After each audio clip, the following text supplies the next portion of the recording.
할렐루야. 하나님께서 여러분의 삶에 놀라운 은혜를 함께 하시길 축복합니다.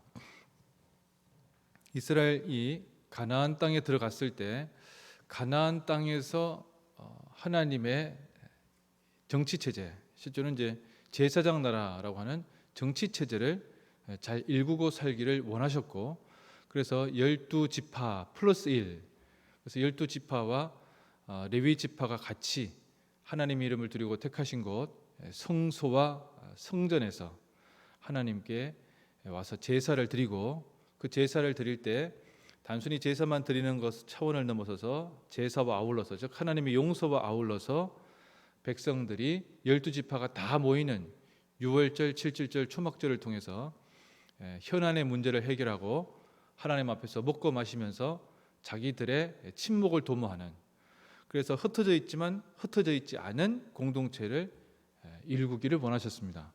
그것이 구약의 사사기 그리고 이어지는 왕정 제도에도 하나님께서 늘 말씀하시는, 이렇게 유월절을 왜 지켜야 되느냐 하는 얘기를 하지만 그 본질은 무엇인가 하면 이집트에서 탈출한 것을 기쁨으로 하나님께 영광을 돌린다, 이 차원과 아울러서 함께 모여서 연합한다, 이것이 대단히 중요한 기본 바탕이 되어 있습니다. 그런데 사사시대 때도 마찬가지고 또 왕정시대 때도 마찬가지고 제대로 이걸 안 지켰죠. 그래서 결국에는 다윗과 솔로몬 때 뭐 지켰다고 하지만 나중에 히스기야나 요시야의 역사를 보면 옛날에 제대로 안 지켰구나.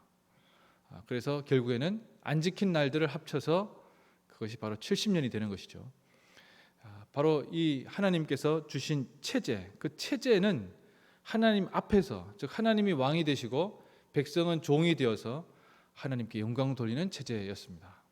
자, 그런데 그것이 사무엘 이후에 사울 왕에 의해서 왕정 제도가 이제 허락이 되는데, 그런데 그 왕정 제도가 허락될 때에도 바탕에는 이 지파의 동맹이라고 하는 기본적인 전제가 있는 겁니다. 그래서 잘 보시면 다윗과 솔로몬, 이 체제가 가지고 있는 핵심은 무엇인가 하면 다윗이라고 하는, 다윗의 지파 유다 지파죠. 유다 지파, 그리고 사울의 지파였던 베냐민, 이것이 남쪽에 있는 유다 지파를 흔히 얘기하는 유다 지파와 베냐민 지파를 형성하고, 나머지 10지파는 다 북이스라엘 쪽에 있었어요.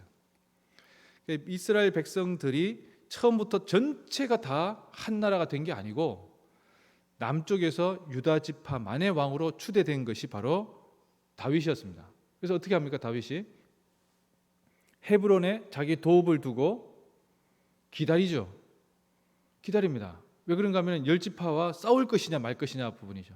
정복해서 나에게 굴종시킬 것이냐, 아니면 하나님께서 주시는 그 때를 기다릴 것이냐. 7년 반을 기다려서 어떻게 됩니까? 북쪽에서 왕을 세우려던 옹이하던 세력들이 왕을 폐위시키고 아브넬이라는 하는 자가 내려와서 평화사절단으로 이 통일협상을 주도하게 되죠. 그래서 그 통일협상을 주도하다가 다윗의 군대 장관이었던 요압이 옛날에 자기 동생 아사헬을 죽였던 원수 아브넬을 그냥 돌려보내지 않고 죽여버리죠. 그래서 다윗이 그 유명한 애가를 지어가지고 자기가 죽인 것이 아니라는 것을 한 방에 또 얘기해야 됐던 아주 우여곡절이 있습니다. 그래서 결국에는 다윗이 12지파의 지파의 왕이 되는, 그래서 실제로는 이스라엘 지파 이 왕정 제도의 안에 내면에 깊이 들어가다 보면 유다 베냐민 지파의 한 부류하고 북이스라엘의 지파하고 같이 연합하는, 그래서 연합 체제가 바로 이스라엘의 왕정 제도라는 것을 우리가 볼 수가 있습니다.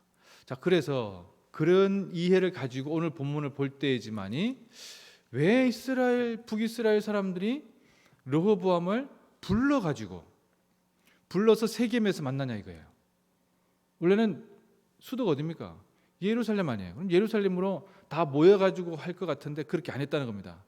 그 가장 바탕에는 뭔가 있는가 하면은 다윗은 우리하고 언약을 맺었다는 거예요. 아브넬 내려왔을 때 그때 언약을 맺었는데, 당신이 우리하고 어쨌든 왕이 되는 것은 우리가 인정하겠지만 우리 지파들 간의 관계에 있어서 당신이 아들이 되거나 그 다음에 아들이 되는 것, 즉 왕의 세습이라고 하는 것은 우리와 반드시 얘기를 하고 또 협상을 해서 이루어져야 되는 것이다.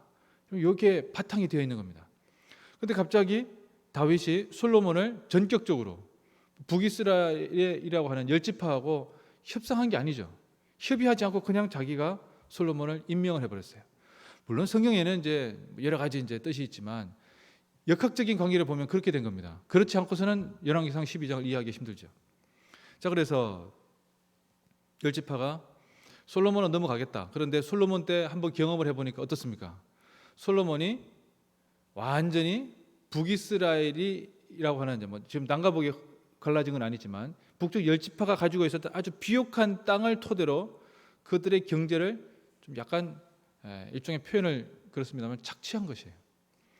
성전을 짓고 왕궁을 짓고 외국에 있는 사람들을 이 공주들과 정략 결혼하게 되면서 엄청나게 많은 우상들이 들어오게 되고 그래서 강제 노역에 시달리게 되면서 못 살겠다. 그래서 솔로몬이 끝나고 르호보암이 왕위에 오르게 되니 세습이라는 것이 간다고 하지만 다시금 다윗과 맺었던 우리의 언약을 되짚어줘야 되겠다라는 것입니다. 그래서 세겜으로 부른 거예요. 르호보암이 자기가 왕이 되었지만 세겜으로 가서 그들과 얘기를 하는 거죠. 그들의 요구 조건은 단 하나입니다. 뭡니까? 아버지 솔로몬이 우리의 멍에를 무겁게 했다. 멍에가 씌우는 거죠. 등에다 씌우는 건데 꼼짝 못하게 하는 거 아닙니까? 그러니 야, 우리는 죽겠다. 그러니 이것을 가볍게 할 수 있을 방법을 우리에게 제시해 달라. 이렇게 얘기를 합니다. 자, 그렇게 이야기하고 있는 이야기를 다 듣고 르호보암이 나에게 기회를 달라. 생각할 기회를 달라는 거죠. 자기가 생각하겠습니까? 물어보는 겁니다. 자, 여기에 가장 큰 차이가 있습니다, 여러분. 다윗은 하나님께서 주시는 하나님의 제사장 나라의 시민으로 종이 되겠다라는 생각이 있었던 사람이에요. 솔로몬에게 다윗이 그것을 얼마나 잘 가르쳤는지는 모르겠지만 그래도 솔로몬 때까지는 그 정도 생각은 있었습니다. 그런데 문제는 솔로몬 이후에 솔로몬이 자기 자녀들에게 무엇을 가르쳤을 것인가? 이것을 질문을 해보면 답이 나오죠. 가르친 게 없다는 거예요. 히스기야가 자기 아들에게 가르친 것이 없었던 것과 똑같습니다. 하나님께서 그에게 생명 연장을 해주었지만 15년이나 더 살게 해주었지만 그가 하나님 앞에서 한 게 없어요. 히스기야 아들이 하나님께서 내가 그 아들 때문에 남유다를 패망시키는 것을 미룰 수가 없다 이렇게 얘기할 정도로 아주 악랄하게 했습니다. 제사장 나라를 가르치지 않았고 제사장 나라를 가르치지 않았기 때문에 그가 자기 자신의 중심에 하나님의 뜻이 이루어지는 것에 대한 관심이 없고 어떻게 하면 왕위를 이어갈 수 있을 것인가 이것을 파워 게임으로 권력 게임으로 자꾸 생각했다는 거예요. 그래서 어떻게 합니까? 두 그룹을 만납니다. 두 그룹 다 르호보암에게 제사장 나라에 대해서 이야기하지 않습니다. 그럼 뭘 얘기하느냐? 왕위를 보존하는 데 필요한 지혜를 알려주는 거예요. 그래서 우리가 흔히 원로 그룹의 말을 들어야 된다. 뭐 젊은 사람들 신진 세력의 말을 들어야 된다. 아니요. 잘못된 거예요, 둘 다. 왕의 통치가 잘못되었고 그것의 가장 밑바탕에는 제사장 나라에 대한 기본이 없었다. 이 얘기를 했어야 되는데 원로 그룹도 마찬가지. 그냥 노역을 경감시켜 주십시오 라고 얘기하는 것이고 젊은 사람도 어떻게 합니까? 왕은 권력은 백성들이 조금 나눠달라고 하거나 이양시켜달라고 할 때는 과감하게 쳐내야 된다. 그 얘기를 지금 하고 있는 거예요. 아주 강하게 압박하는 것이죠. 그럼 이 세상에 있는 권력이나 힘을 가지고 있는 사람들의 가장 무서운 논리가 뭡니까?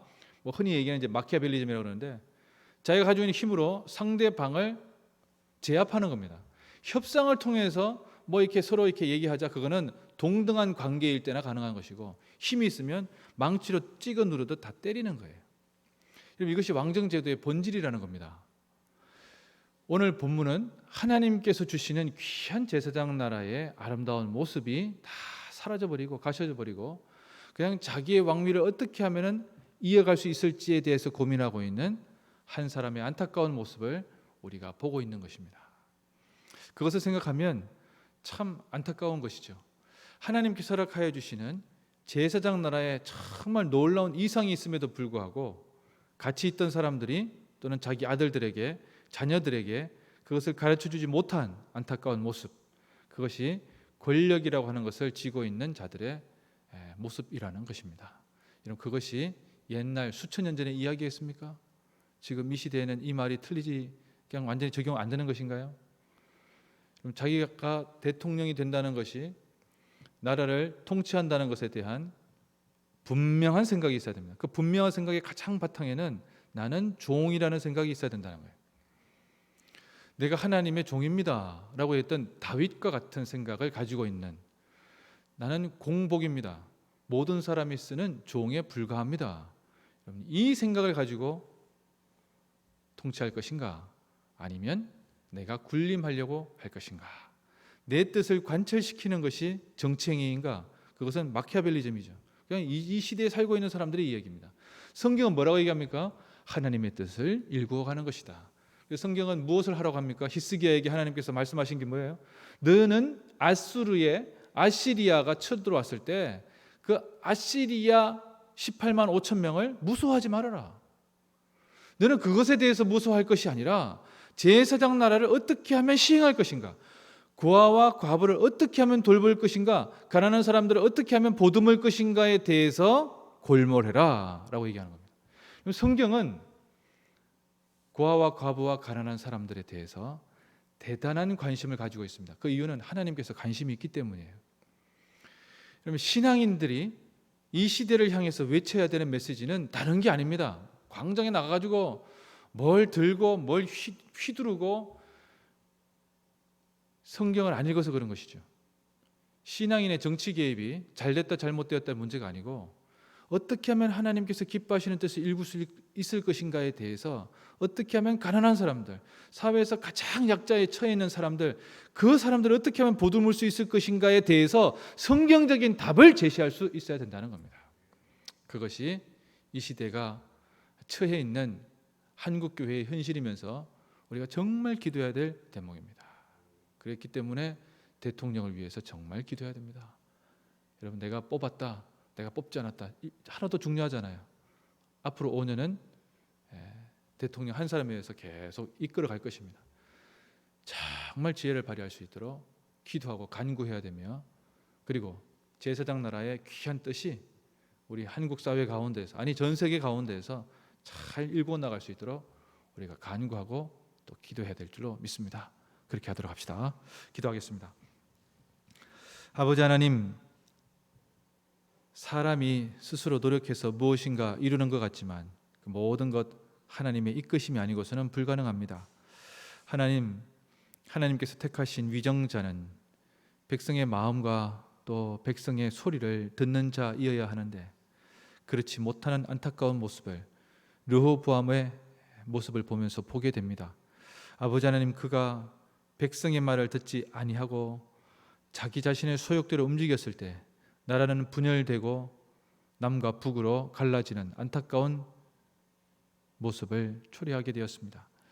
아버지 하나님, 이스라엘의 역사를 통해서 우리가 다시 한 번 더 하나님께서 기뻐하시는 것, 하나님께서 원하시는 것이 무엇인지 돌아보는 우리가 되게 하여 주옵시고, 하나님, 그렇기 때문에 정치 지도자가 중요하고 그렇기 때문에 그를 위해서 간구해야 됨을 하나님 뼈저리게 보게 됩니다. 아버지 하나님, 대한민국 앞으로 5년 주께 허락하여 주신 귀한 기회를 잘 선용하게 하여 주옵시고, 대한민국이 21세기를 넘어서 22세기에는 통일을 가져오고 전 세계 가운데서 귀하게 쓰임받는 나라가 되기를 원하오니 아버지님 잘 준비되게 하시고 그렇게 이끌림 받게 하여 주시옵소서.